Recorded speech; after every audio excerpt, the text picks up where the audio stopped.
Hi, hello everyone in our business analytics and big data class. I'm Rick of Group 10, along with my group mates Ryan and Creighton. We chose to do our Tableau data analytics presentation over naming trends. The data came mainly from the Social Security website, Social Security Administration, dating back, I think, all the way to the 1870s, maybe a little after that, all the way to the present day. So basically, it was just a data for each year, for each name, how many people were born and what gender were they. And then we have a lot of other smaller data sets we use to try to make it kind of come to life and that kind of thing. But mainly, that's the one we base it off of. Most of our stuff. And the narrative that we tried to follow here is this sort of idea that obviously society has a big role on you. The events that happen around you matter. But to what extent? And, it's kind of cool to think that what happens in pop culture and in politics and that kind of thing, leave a lasting imprint on us, a timestamp or something like that, like a fossil or something. So the idea here is that big things that happen in pop culture or politics or what have you leave a timestamp, an imprint on the American people, and as a result, people being who they are, and children being the way to sort of, extend yourself into eternity, so that you can sort of live forever in that respect. You choose to name your kids based off of the things that are important to you in life and, major events in life. And so that's what we look to explore here is, in these various different little elements of things that impact our collective culture, to what extent did they impact what we name our kids? So jumping right into it, the first one we have has to do with presidents, right? Because that's sort of a national thing that definitely, leaves an imprint on the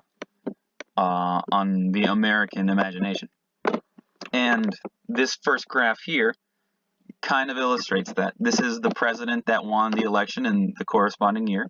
So 1881, Chester Alan Arthur did not win the election technically, but he was the president. The idea, again, being that the president that wins the election obviously is a man, or in future years, a woman that that has an impact on the world, and these elections themselves have an impact on us. And so, if we're a really big fan of the candidate in question, we might actually choose to name our kid after them.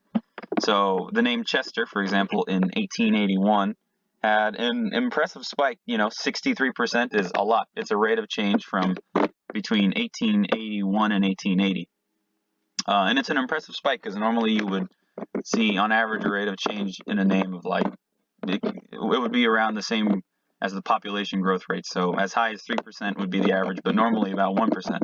So anytime you see something like 63 for Chester, or the one that's kind of amazing is Grover Cleveland, 531% increase, you really can't tell, oh man, there were only a few Grovers in this year, but then all of a sudden, it just exploded because, I don't know, I guess people like Grover Cleveland.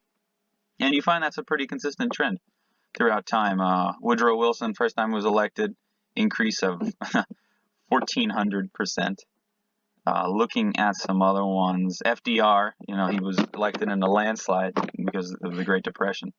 152%, and that's even more impressive because, his name is Franklin, and that's kind of a common name. Keep scrolling through to the modern day is one you'll find, of course, Barack Obama was his historic election in 2008. Let's see what that increase was. 940%. So pretty impressive increase for Mr. Obama. Though you do find a slightly less increase in his second, his bid for re-election. And that's not too surprising because obviously, the media and the public tends to fall in love with a candidate the first time around, and the second time is sort of in acquiescence. A lot of times say, he knows what he's doing and he won't run the country into the ground, so we'll vote for him again, kind of thing. So that's what you have there. It's sort of consistent among all presidents. And then kind of a trope is to make fun of the unpopularity, at least among people our age, of Donald Trump. And it's borne out in the names at the very least. It's decrease of 10% the year that he was elected. People named Donald, so kind of interesting. And if we want to directly measure the effect of, the effect of popularity, let's say, that person has, then we can look at this percent popular. So that's the amount of money, the amount they won the popular vote by.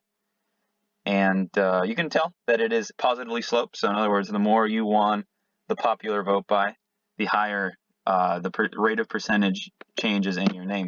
And these bigger circles correspond to names which have a higher base. So obviously you wouldn't expect a name like John to shoot up just because Kennedy won the election. Nevertheless, though, you have some impressive ones like Herbert Hoover when he got elected, which turned out to be a disaster for the poor guy, but had a 61% increase because he was popular at the time with his prohibition stances and whatnot. And so then that sort of begs the question, recency being what it is, what was the 2016 election like? And you kind of see this is just Clinton versus Trump straight up. Who won the state in question, right? In terms of the naming. So who had a higher rate of change naming? That's sort of the way you can think of it. And it's kind of consistent with the actual election results.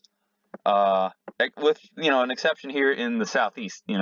Clinton did not win many states in the Southeast, but she did win the naming battle, so to speak. And she won Louisiana, which is kind of a weird one. Especially with 0.02%, that's kind of the metric that we use to measure the rate of change. That's kind of quite a bit, so it's surprising that she got as many there. And then something you examine is like, what's the effect in the real world and real politics? There was the accusation that Bernie kind of messed things up for her by running, and then by, exiting acrimoniously, some might say. So, question is, does that have the same effect in like the naming patterns? Did Bernie win any states in terms of naming rate of change? And the answer we find is, not really. He won Washington, which I think Clinton won in this previous one. Yeah, he won Washington.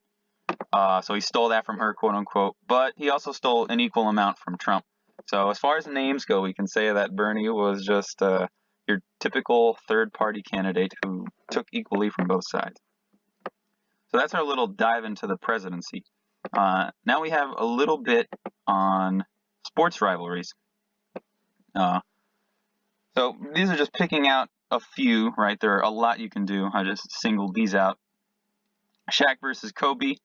Obviously, they were sort of competing for the alpha dominancy during the early 2000s Laker years. And you can sort of see that corresponding. Shaq when he was at LSU and then drafted by the Magic, and then at his height with the Lakers around this time or so, many people were being named Shaquille that previously were not. That's the name Shaquille, not Shaq. And then Kobe comes onto the scene, drafted in the late 90s, and he kind of takes over. And then the sort of fun question to ask, and of course it's not really the definitive answer, but who won in the end, like who had more people named after them. And it looks like, we can say definitively that both names are sort of leveled out, because these are forecast values right here. And it looks like Kobe probably won this one. So that round goes to Kobe. We have Cristiano Ronaldo versus Lionel Messi. For real football fans out there, quote unquote. So who is the GOAT of modern times? And this one seems to point rather definitively towards Messi, both in the rate of change right now and historically in terms of quantity of people who were named after him. Though I'm sure you can sort of tell there's been an increase since Ronaldo started finally winning a lot of Ballon d'Ors recently. But generally speaking, looks like Messi has been the victor in that fight. Then you have, here's an interesting one, Muhammad Ali. This one is just kind of interesting because it encapsulates a lot of trends in American culture, you might say. So he changed, of course, this blue line represents when he was Cassius Clay. And how many people were named Cassius at that time? So 1962, 15 people were born that were named Cassius. And this is when he starts getting popular, but right around this time, I think it was in 64 or 65, I don't remember the year exactly. You see this is when he changes his name to Muhammad. And it's kind of interesting to see because Muhammad is, at least by American standards, a fairly exotic name, and a lot of Americana, you might say, might be kind of apprehensive to name themselves or their children Muhammad. So there weren't many spikes in the name for the name Muhammad. But Ali, which is the last name that he chose to adopt, is 3 letters. It's it's 2 syllables, but not Muhammad, which is many syllables, multisyllabic. So they were a little more comfortable naming themselves Ali. So as a result, you see that name spike as well. Kind of interesting trend there. Then we have Serena Williams versus Venus Williams, and Serena is historically considered the greater tennis player, and that's kind of borne out in this one too. Her name has always been more popular. Venus has never been a very popular name, but even since she started, she got started in the mid 1990s, and in her reign of dominance since then, she has eclipsed her sister as far as naming popularity goes. And here we can kind of play with some filters here, just for fun. If it loads. We can get rid of these names. And then let's see how this new AI battle is shaping out. So we have Siri, who has been named Siri recently.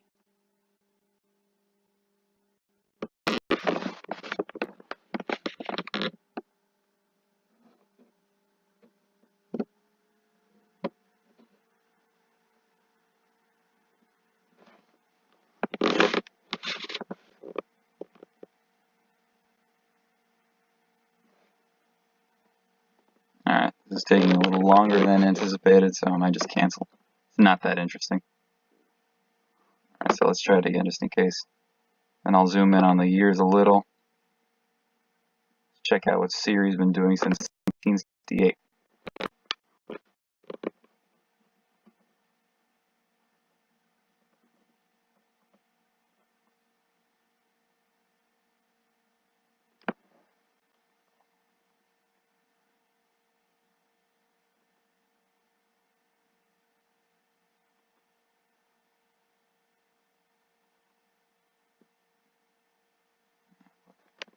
Alright, splice this part out.